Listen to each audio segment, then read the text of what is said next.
उत्तर प्रदेश में आप बताइए मुझे, किसान सम्मान निधि आ रही है, किसी को 1 रुपया देना पड़ रहा है क्या? राशन वितरण हो रहा है, अंगूठा लगा के लोग राशन ले रहे हैं। कहाँ पर भ्रष्टाचार है? भ्रष्टाचार उन लोगों के दिमाग में है जो उत्तर प्रदेश में योगी आदित्यनाथ जी को रोकना। विपक्ष के पास चुनाव लड़ने का कोई मुद्दा ही नहीं है। 22 में न बहुजन समाज पार्टी के पास कोई मुद्दा है, न समाजवादी पार्टी के पास कोई मुद्दा है, न कांग्रेस के पास। भाजपा का एक ही नारा है, सबका साथ सबका विकास। भाजपा सुशासन के मुद्दे पर लड़ेगी, भ्रष्टाचार के मुद्दे पर लड़ेगी, और जो सरकार उत्तर प्रदेश में महाराज पूज्य योगी आदित्यनाथ जी के नेतृत्व में हमने 5 सालों में करके दिखाया है, उन्हीं मुद्दों पर लड़ेगी।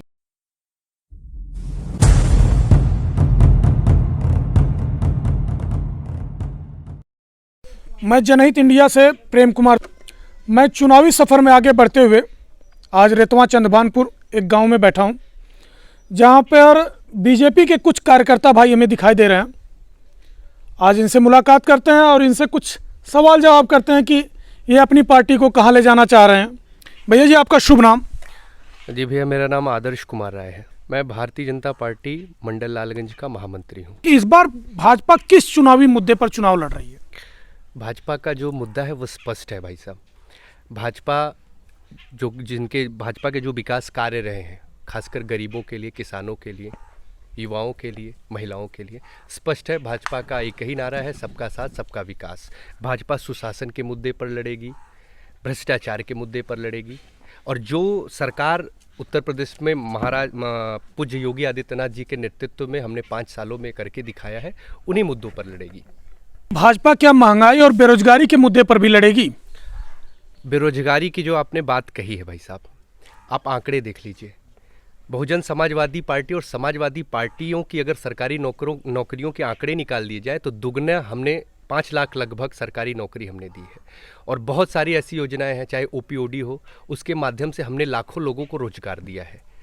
और रही बात महंगाई की, तो आज भी उत्तर प्रदेश में चाहे गरीबों के लिए मुफ्त राशन की व्यवस्था हो, बिजली हो, बिजली की जो सुविधा आज उत्तर प्रदेश में है, इससे पहले कभी भी उत्तर प्रदेश में देखने को नहीं मिली। इससे ज़्यादा महंगी भी तो देखने को नहीं मिली। नहीं, महंगी की बात कर रहे हैं आप। उत्तर प्रदेश में बिजली की जो दुर्व्यवस्था थी, आप गिने चुने 1-2 जनपदों को छोड़ दें तो बिजली दिन और रात की पाली में आती थी, 3 से 4 घंटे बिजली मिलती थी। ये बदहाली थी बिजली की। लेकिन आज 16 से 18 घंटे गांव को और शहर को लगभग 20 से 24 घंटे बिजली देने का कार्य उत्तर प्रदेश की सरकार कर रही है। और 200 रुपये से आपने 1100 रुपये भी पहुंचा दिया। जहां तक बिजली के बिल की बात है, हमने उस पर भी दोबारा से हमने आधे से ज़्यादा बिजली बिल माफ़ करने का गरीबों का जो है उसको हमने लाया है। और किसानों की जो बिजली है सिंचाई के लिए, वो हमने बिल्कुल मुफ्त कर दी है। आपने जो भी माफ़ किया अभी तक, वो ब्याज माफ़ किया है, मूल तो पड़ा ही रह गया। नहीं तो देखिए, कुछ भी होता है, जब भी कभी होता है तो सरचार्ज माफ़ी का प्लान हम लोग लेकर आते हैं। और इस बार जो आगे योजना है, जैसे अखिलेश यादव जी कहते हैं कि हम 300 यूनिट बिजली मुफ्त कर देंगे, कहते हैं ना, 2012 से वो सरकार में थे उत्तर प्रदेश के, क्यों नहीं उन्होंने 300 यूनिट बिजली माफ़ कर दी? उन्होंने माप तो दूर, उन्होंने बिजली ही देना बंद कर दिया था। हमारी सरकार ने व्यवस्था सुदृढ़ की है। बिजली हो, सड़क हो, स्वास्थ्य की हो, सारे सेक्टर में हमने काम किया है। महंगाई एकदम चरम पे है। सरसों का तेल 200 रुपये पहुँच जा रहा है, पेट्रोल डीजल 100 रुपये पहुँच जा रहा है। इसके बारे में आप क्या कहना चाहेंगे? आज चाहे आपने पेट्रोल की बात कही है, आपने महंगाई की बात चर्चा की है, आप बताइए, उत्तर प्रदेश बड़ा राज्य है। आज उत्तर प्रदेश की अर्थव्यवस्था की जो स्थिति है, आज उत्तर प्रदेश भारत में दूसरे स्थान पर है अर्थव्यवस्था के रूप में। सबसे बड़ी अर्थव्यवस्था के रूप में उत्तर प्रदेश सबसे तेज़ी से उभरा है। आपने मुफ्त वैक्सीनेशन की बात नहीं की कि उत्तर प्रदेश मतलब सबसे आगे रहा है मुफ्त वैक्सीनेशन में। मुफ्त राशन वितरण में उत्तर प्रदेश सबसे आगे रहा है। तो सुनने को तो ये भी मिल रहा है कि मुफ्त राशन दे के लोगों को और बेरोजगार बनाया जा रहा है। अच्छा, ये बताइए हमको, गरीबों को मुफ्त राशन, मुफ्त टीकाकरण देना क्या अपराध है? क्या उतने से उनका खर्च चल जाएगा? लोग कह रहे हैं हम लोगों को बेरोजगार बना के सिर्फ राशन दिया जा रहा है। नहीं, ये तो विपक्ष का आरोप है, ये लोग कह रहे हैं। लेकिन आज आप जाके गरीब से पूछे, ऐसी वैश्विक महामारी कोरोना की आई थी जिसमें ना तो लोगों के सामने रोजगार की व्यवस्था थी, स्वयं का जीवन बचाना भी दुर्लभ था। ऐसे में उत्तर प्रदेश की सरकार, केंद्र की सरकार ने लोगों की चिंता की, लोगों को अनाज मुहैया कराया, लोगों को स्वास्थ्य की सुविधाएं मुहैया कराई, वैक्सीनेशन लगाया। और भारतीय जनता पार्टी, खासकर एक बात मैं और कहना चाहूँगा, भारतीय जनता पार्टी के कार्यकर्ता जो गांव-गांव गए, लोगों को मास्क वितरण हो, सैनिटाइजर वितरण हो, या स्वास्थ्य के लिए लोगों को वैक्सीनेशन के लिए लोगों को प्रोत्साहित करने का भी कार्य भारतीय जनता पार्टी के लोग किए। तो जहाँ तक आपने बात कहा बेरोजगार बनाने की, तो हम उत्तर प्रदेश को उत्तम प्रदेश बनाने में लगे हैं। आरोप तो लगते रहेंगे, आरोप वो लोग लगा रहे हैं जिन्होंने उत्तर प्रदेश को जंगल राज बना दिया था, है? आप उन लोगों से क्यों नहीं आप प्रश्न करते कि जिन्होंने उत्तर प्रदेश की सड़कों का ये हाल कर दिया था, बिजली आप की। तो आपकी बात से तो सब सही लग रहा है, लेकिन किसान नाराज बैठे हैं। नहीं, किसान कहाँ से नाराज होंगे? आज किसानों को लगभग दुगनी आय हमारी सरकार ने दिया है। किसानों के धान उचित मूल्य पर खरीदे जा रहे हैं। अगर ऐसी बात है तो फिर किसान धरने पर क्यों बैठे थे?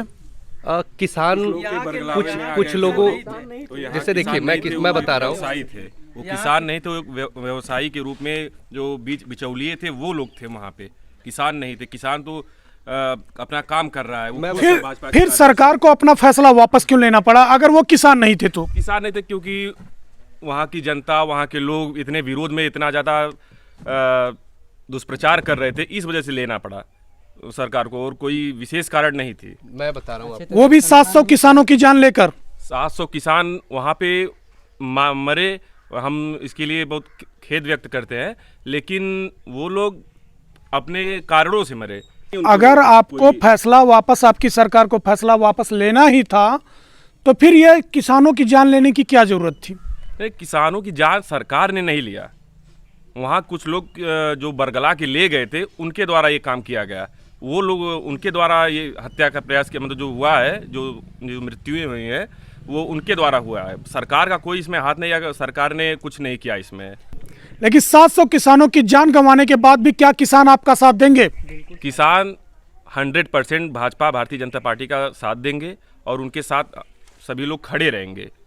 मैं बता रहा हूँ आपको, किसानों की जो आपने बात कही है कि किसानों के खिलाफ हमारा बिल था, अगर ये बताइए किसानों के लिए हमारा बिल विरोध में रहता तो हम किसानों के लिए धरातल पर इतना काम जो हमारी सरकार ने किया है करते? किसी ने भारत में पहली बार सोचा कि किसानों को भी सम्मान मिलना चाहिए? किसान सम्मान निधि उसी योजना का फल है। आज 2-2 हजार रुपए मिल रहे हैं। आज 2-2 हजार रुपए सभी के खाते, किसानों के खाते में रिकॉर्ड खरीदारी की जा रही है। आप लोगों ने किसान का धान का दाम बढ़ा दिया और साथ में डाई का दाम बढ़ाया, इसका जिक्र तो कर नहीं रहे हैं। देखिए, अभी तक हमारे यहाँ उत्तर प्रदेश में डाई और यूरिया की जो स्थिति थी, आपको अभी लग रहा है कि डाई की स्थिति महंगी हो गई है। यही मेरा लालगंज है, डाई के लिए डंडे खाने पड़ते थे, और यही हमारे सोफीपुर में है डीसीएफ की ऑफिस, पीसीएफ की। इतने धरने, इतने लोगों की संख्या रहती थी भाई साहब कि वहाँ पे रोज लाठी चार्ज करना पड़ता था। कहने का मतलब अगर आप सुविधा देंगे तो महंगाई बढ़ा देंगे? नहीं, महंगाई कहीं, किसानों की आय दुगनी हुई है, किसानों को किसान सम्मान निधि मिल रही है। तो डाई तो 3 गुना हो गई। नहीं, डाई 3 गुना नहीं हुई है, और अभी भी डाई और यूरिया के कंपनियां खुल रही हैं हमारे उत्तर प्रदेश में। गोरखपुर में भी कारखाना लगाया गया है, और हम ज़्यादा से ज़्यादा खाद्य उत्पादन करेंगे और उत्तर प्रदेश को खाद्य के क्षेत्र में भी फिर नंबर 1 करेंगे, और किसानों के लिए और भी सहूलियत हम जहाँ हमारी सरकार से जितना हो सकता है हम करने का पूरा प्रयास करेंगे। कब? जब 400 से अभी तो 1200 हुआ है, जब उसको 2400 पहुँचा लेंगे तब? बिल्कुल नहीं। ये आप जो प्रश्न कर रहे हैं, मैं आपको सीधे सीधे बता देता हूँ कि हमारी सरकार गरीब, किसान, युवा और महिला सबके लिए एक समान है। हम एक ही बात कहते हैं, सबका साथ, सबका विकास, और सबका विश्वास, और सबका प्रयास। हमको एक साथ चलना होगा। उत्तर प्रदेश जो आज उत्तम प्रदेश बना है, इसे फिर उन लोगों के हाथों में नहीं देना है कि जो लोग उत्तर प्रदेश को माफियाओं का उत्तर प्रदेश बनाए फिरते थे। यही बात लोग कह रहे हैं कि बीजेपी हमेशा ध्रुवीकरण की बात करती है, तो ये आरोप हमें लग रहा है कहाँ तक सही होगा?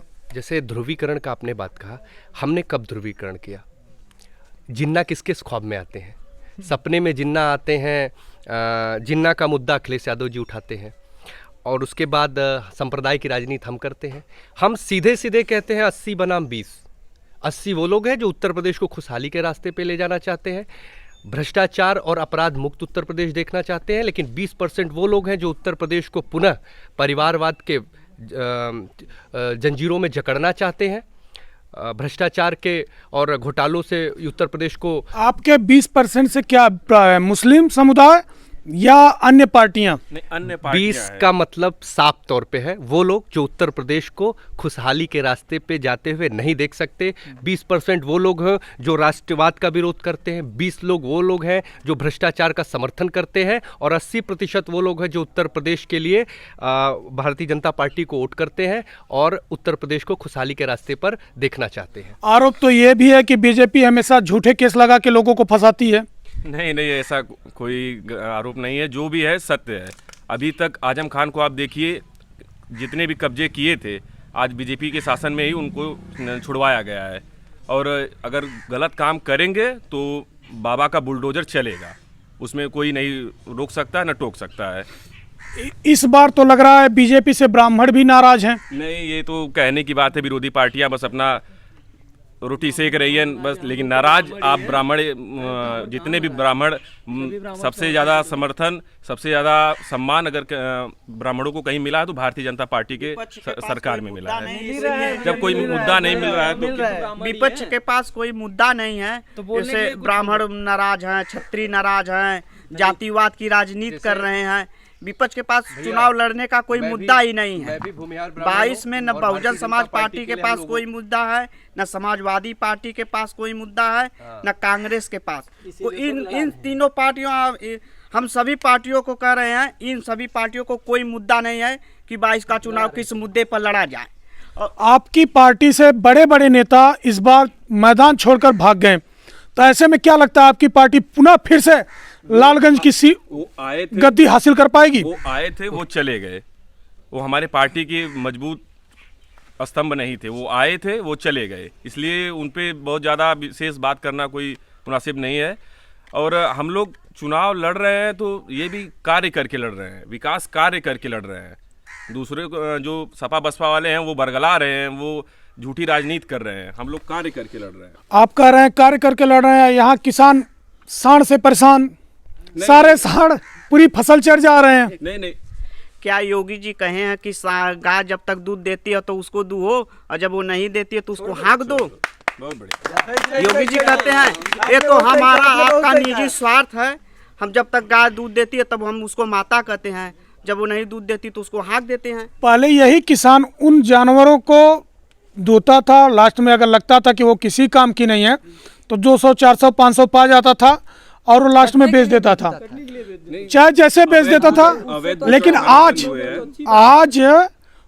वही गाय, वही जो आप गाय माता कह रहे हैं, रोड पे एक्सीडेंट से मर रही हैं और कोई पूछने वाला नहीं है।